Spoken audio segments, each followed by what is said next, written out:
pleasant pastures of peace.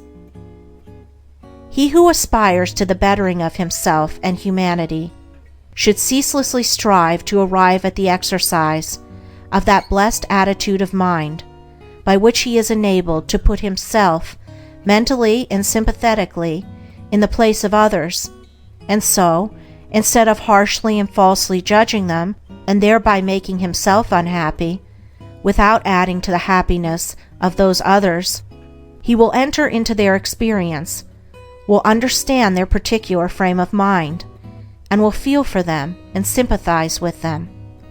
One of the great obstacles to the attainment of such an attitude of mind is prejudice, and until this is removed, it is impossible to act toward others as we would wish others to act toward us. Prejudice is destructive of kindness, sympathy, love, and true judgment, and the strength of a man's prejudice will be the measure of his harshness and unkindness toward others, for prejudice and cruelty are inseparable.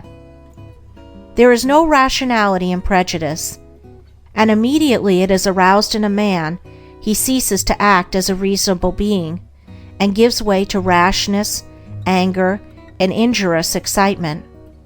He does not consider his words, nor regard the feelings and liberties of those against whom his prejudices are directed.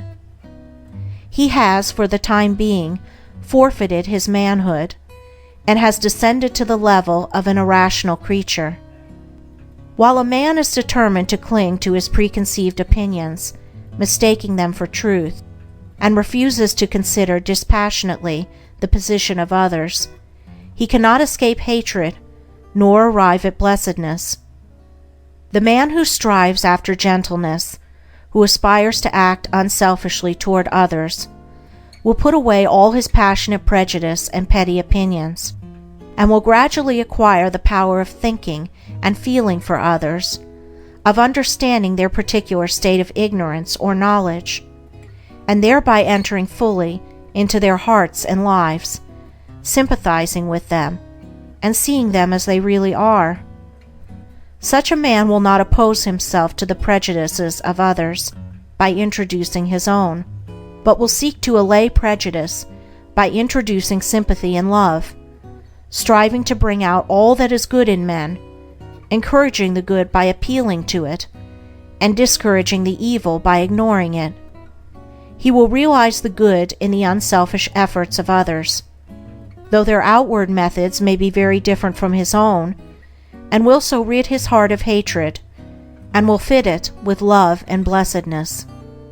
When a man is prone to harshly judge and condemn others, he should inquire how far he falls short himself. He should also reconsider those periods of suffering when he himself was misjudged and misunderstood, and gathering wisdom and love from his own bitter experience, should studiously and self-sacrificingly refrain from piercing with anguish hearts that are as yet too weak to ignore, too immature and uninstructed to understand. Sympathy is not required towards those who are purer and more enlightened than oneself, as the purer one lives above the necessity for it. In such a case, reverence should be exercised, with a striving to lift oneself up to the purer level, and so enter into possession of the larger life. Nor can a man fully understand one who is wiser than himself, and before condemning, he should earnestly ask himself whether he is, after all, better than the man whom he has singled out as the object of his bitterness. If he is, let him bestow sympathy. If he is not, let him exercise reverence. For thousands of years the sages have taught, both by precept and example, that evil is only overcome by good, yet still that lesson, for the majority, remains unlearned. It is a lesson profound in its simplicity, and difficult to learn because men are blinded by the illusions of self. Men are still engaged in resenting, condemning, and fighting the evil in their own fellow men, thereby increasing the delusion in their own hearts, and adding to the world some of misery and suffering. When they find out that their own resentment must be eradicated and put love in its place, evil will perish for lack of sustenance. With burning brain and heart of hate, I sought my wronger early, late, and all the wretched night and day, my dream and thought was slay and slay.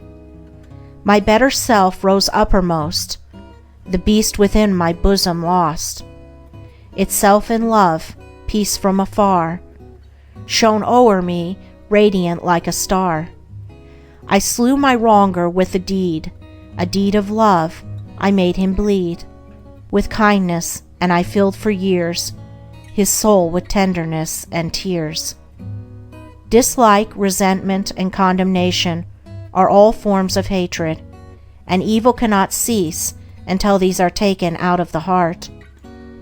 But the obliterating of injuries from the mind is merely one of the beginnings in wisdom.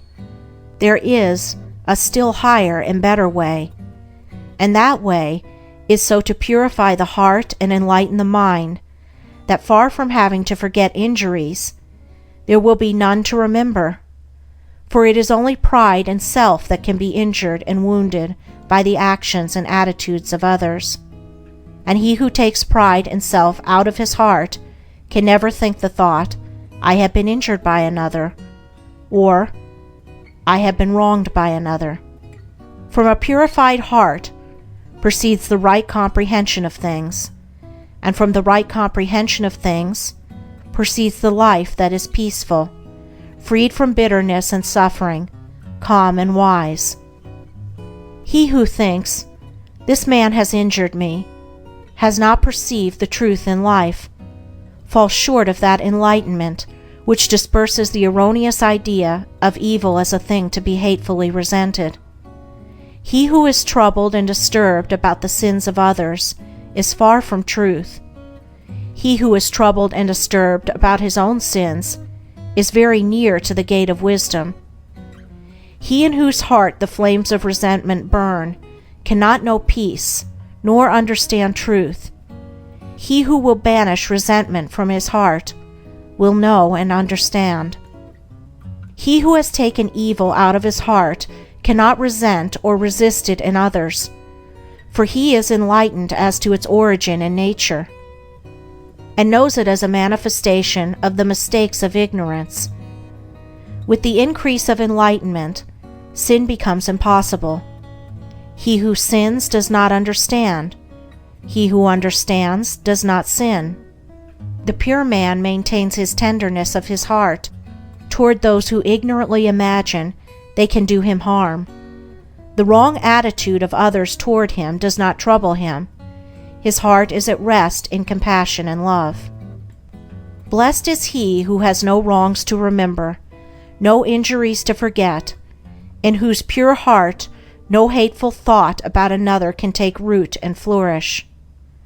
Let those who aim at the right life, who believe that they love truth, cease to passionately oppose themselves to others, and let them strive to calmly and wisely understand them, and in thus acting toward others, they will be conquering themselves, and while sympathizing with others, their own souls will be fed with the harmony dews of kindness, and their hearts will be strengthened and refreshed in the pleasant pastures of peace.